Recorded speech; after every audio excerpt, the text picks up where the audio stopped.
Viceroy बरतानिया ने, जिस तरह आज का थिंक टैंक कहता है ना कि मौलवी और मदरसा इसको मिटा दो, दीन खुद ब खुद मिट जाएगा, तो वायसराय बरतानिया ने भी एक रिसर्च कमेटी बनाई थी अपने दौर में, 1857 से पहले की बात कर रहा हूँ।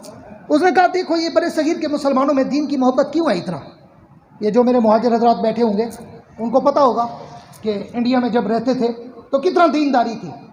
यही तो दीनदारी का सबूत है कि जब दीन के नाम पे वतन बना तो मेरी मुहाजिर बरादरी ने अपनी जायदादें, प्रॉपर्टियां, दुकानें, कारोबार सब पे लानत भेजकर छोड़कर पाकिस्तान में आए। क्यों?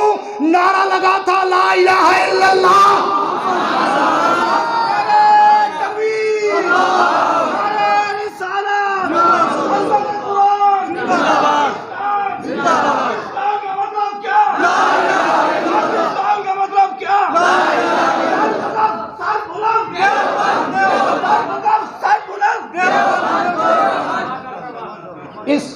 इस एक नारे पे सब कुछ छोड़ के आए थे ना, या और कोई मकसद था?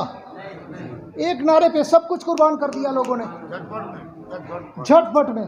क्या मकान, क्या दुकान, क्या फैक्ट्री, क्या ज़मीनें, क्या कारोबार, सब छोड़ के आए ला इलाहा इल्लल्लाह की खातिर। जालिमो, आज तुम हमसे वही ला इलाहा इल्लल्लाह भी छीनना चाहते हो।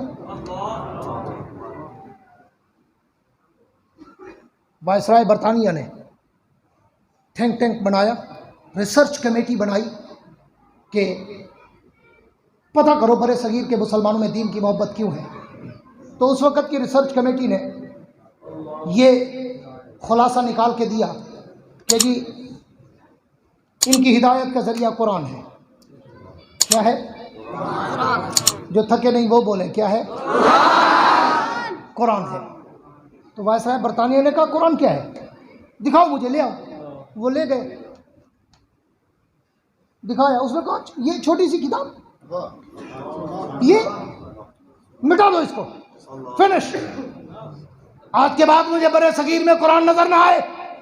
वायसराय बरतानिया ने ऑर्डर कर दिया, 3 लाख फौज इस बात पे लगा दी और उनको 6 महीने का टाइम दिया। 3 लाख फौज, 6 महीने का टाइम कि जाओ पूरे बड़े सगीर में फैल जाओ और जाके जहां कुरान नजर आए, मस्जिद में, मदरसे में, मकतब में, अकेडमी में, स्कूल में, कॉलेज में, यूनिवर्सिटी में, घर में, गत्ते पे, हड्डी पे, पत्ते पे, कागज पे, दीवारों पे, जहां नजर आए जलाते जाओ, मिटाते जाओ, हटाते जाओ। 3 लाख फौज चली। 3 लाख, तवज्जो करना, बच्चे को बिठा दो।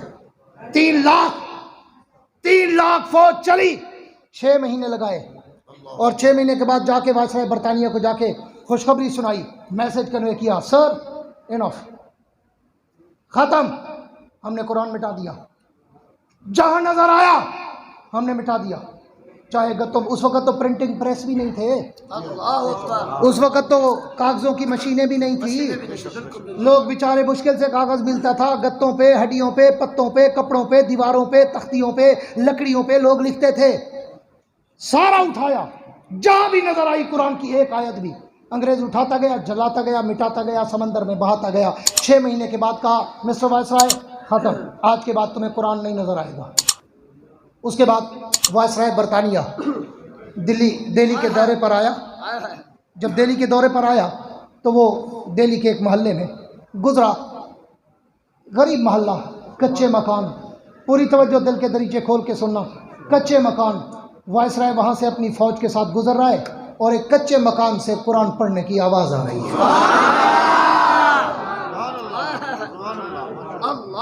एक कच्चे मकान से कुरान पढ़ने की आवाज़ आ रही है।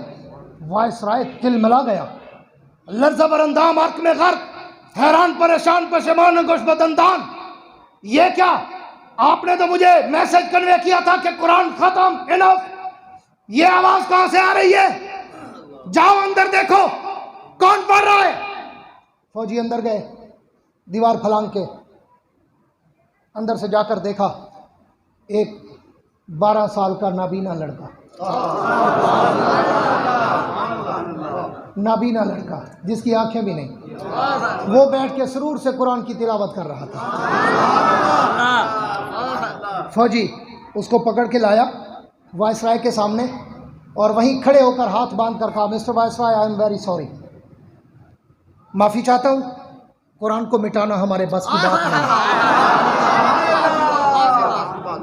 वायसराय ने, उस फौजी ने कहा, उस वक़्त के चीफ ने कहा, हेड ने कहा, मिस्टर कुरान को मिटाना हमारे बस की बात नहीं। उसने कहा क्यों, why, what is the reason? 3 lakh फौज, 6 महीने का टाइम, छोटा सा बर्रे सगीर, तुम इससे एक किताब नहीं मिटा सके। जवाब सुनो मुल्तान वालों, तुम्हारा ईमान ताजा हो और तुम्हें मदरसे और मौलवी की मेहनत का अंदाजा हो।